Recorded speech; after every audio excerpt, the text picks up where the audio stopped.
সে তো একজন সাধারণ মানুষ ছিল, কোন অপরাধে তার এই শাস্তি হলো? আমার সন্তানটা শাস্তি পাইলো তার বাবাকে হারায়া। একদিক দিয়ে তার স্ত্রী হলো স্বামীহারা, তার সন্তান হলো পিতাহারা, আমি হলাম পুত্রহারা। কোলে ৪ মাসের ফুটফুটে কন্যা সন্তান, অঝরে চোখের পানি ফেলছেন গুলিতে নিহত রায়হানুলের স্ত্রী ঋতু আক্তার। স্বামী হারানো দুঃখে গুমট কালো আধারে ঢেকে গেছে সুখের সংসার, বুকে চাপা কষ্ট আর হাহাকার। সে তো শুক্রবারের দিন নামাজ পড়তে গেছিল, নামাজ পড়ে বের হয়ে খাওয়া দাওয়া করে বাসায় ফিরতেছিল, ঘরে ওর জায়নামাজটা ছিল। সে তো কোনো অপরাধ করে নাই, সে তো কোনো কিছুর সাথে যুক্ত ছিল না।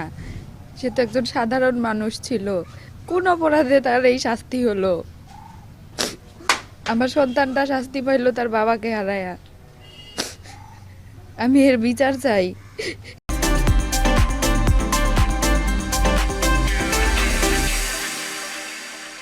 গত ১৯ জুলাই রাজধানীর বাড্ডা এলাকায় জুমার নামাজ শেষে বাসায় ফিরছিলেন রায়হান।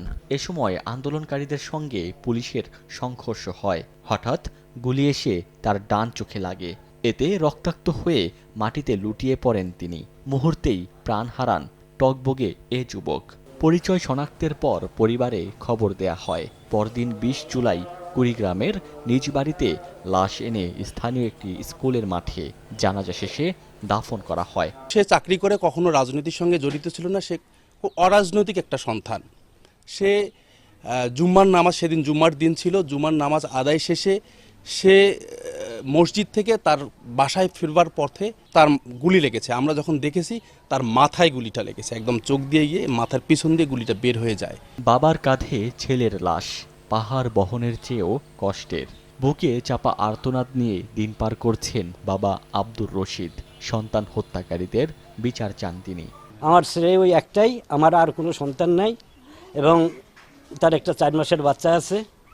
একদিক দিয়ে তার স্ত্রী হলো স্বামীহারা, তার সন্তান হলো পিতাহারা, আমি হলাম পুত্রহারা। আমার ছেলে গুলিবিদ্ধ হয়ে মারা গেছে। কে গুলি করছে স্বচক্ষে দেখিলেই বলতে পারবো না।